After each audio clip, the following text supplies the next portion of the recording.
Hey, Harvey Cthulhu here. The following is an excerpt from the Inquisition on September 1st, 2019, where Doomcock kind of flew off the rails getting upset about Star Wars Rise of Skywalker. This is why you should watch the Inquisitions on Sunday night, and if you would please subscribe to Doomcock. Help our channel to keep growing and keep getting the message out. Thank you, and enjoy this rant. Tonight, we're going to talk about Star Wars, Rise of Skywalker, of course. I got a tip from a source, and I posted a video earlier today that kind of blew my mind. I mean, literally, I got this tip the first thing I woke up in the morning. I was in bed, and then I saw this tip from my source, who has posted it at 5 something in the morning. And I shot up, straight up in bed. My eyes got bright. And it was like George Clooney and fucking Oh Brother Where Art Thou. And I said, oh, my hair. And I'm like, Jesus Christ, I got to get this out.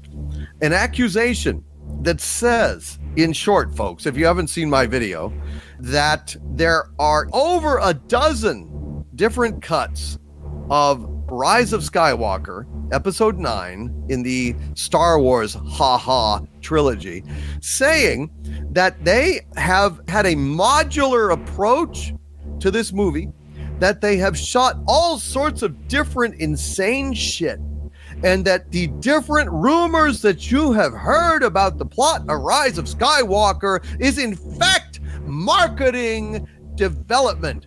They have been basically test flying balloons out there to see which premises for the movie might make people throw up the least. That is what their strategy is at this point. They have no vision. Despite, Gary, you saw, I'm sure, the article that said with Jar Jar Abrams saying that this is a plan. This has been a plan all along. There's been nothing deviating from the plan. Remember that? Yeah. Oh, yeah. Well, apparently that's bullshit, because they are now just scrambling to try and save this franchise and save this trilogy. Maybe Rey goes bad. Maybe she doesn't. Maybe Kylo Ren dies and then the ghost of Luke comes back and brings him back to life like he's fucking Jesus Skywalker, for God's sakes. Seriously. I mean, you can't, and then Rey and Ghost Luke and Ghost Leia team up to defeat Palpatine. Can you believe that? Why not Ghost Qui-Gon and Ghost Obi-Wan and Ghost Yoda? What are they, fucking busy? What are they, on holiday? What is going on? Can you believe that they are actually considering this shit? Seriously, Gary, why in God's name, if there was this ancient evil, Palpatine, and he's revived and he's alive and the ghost can intercede, why the hell don't they intercede in the other things? Can you answer that? I don't mean to put you on nobody can answer that. It's nobody, a stupid question. But I'm just saying. I mean, my mind is fucking blown, Gary. I guess I'm just jaded, because when I heard this, I said, yeah. Oh yeah, I can see this happening. I've actually accused films of doing it before, lightly, kind of, in jest. So no, they do that all the time now. There was a time that was ridiculous, but we are not in that time. And what we spoke about before is, yeah, they're running it at the flagpole to see who salutes. Everything's like the election now. So they're like politicians. How should I come down on this issue? Oh, run a poll. Let's see what the people have to say. Look at how far Star Wars has fallen. It looked like they were making this thing up as they were going anyway. I think they've come out and said that when Lawrence Kasdan came on the first one, they didn't have a clear, or maybe they had the script for Force Awakens, but they didn't have anything mapped out. I remember hearing that a couple of times. I was horrified.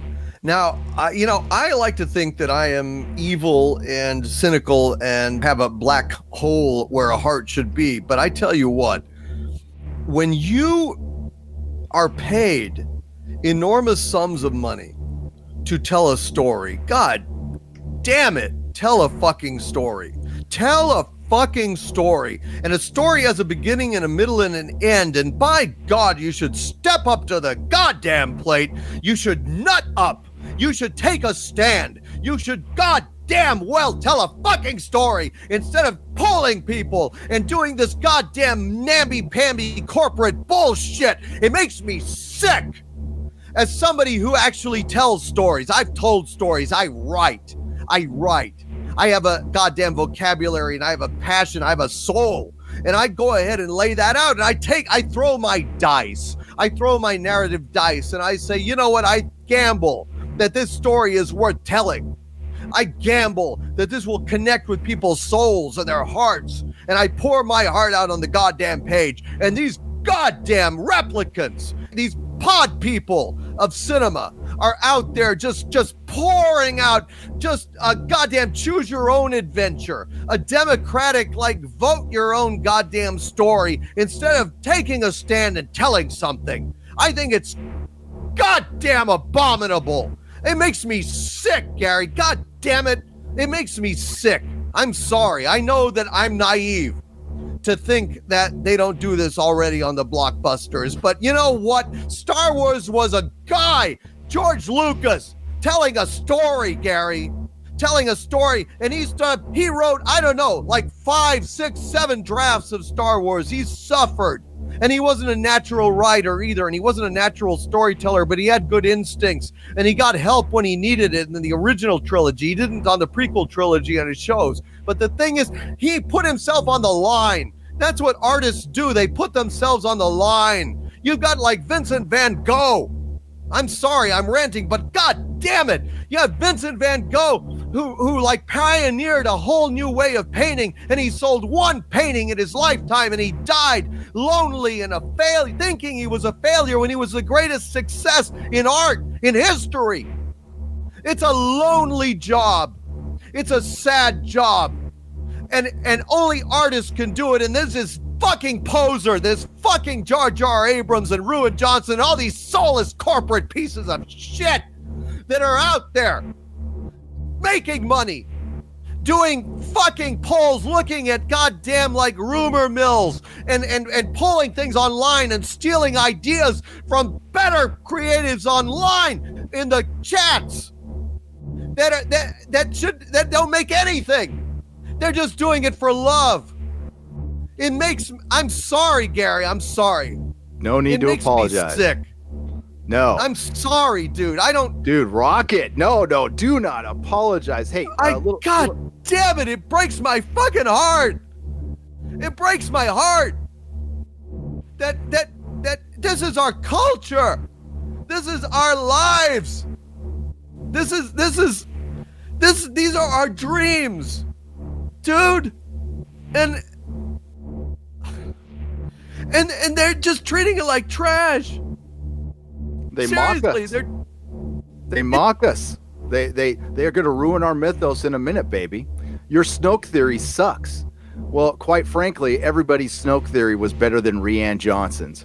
J.J. Abrams is a true poser, and all hail Doomcock. How was that freaking rant? That was one for the ages. That's why you need to listen to the Inquisition. It should make all of us furious.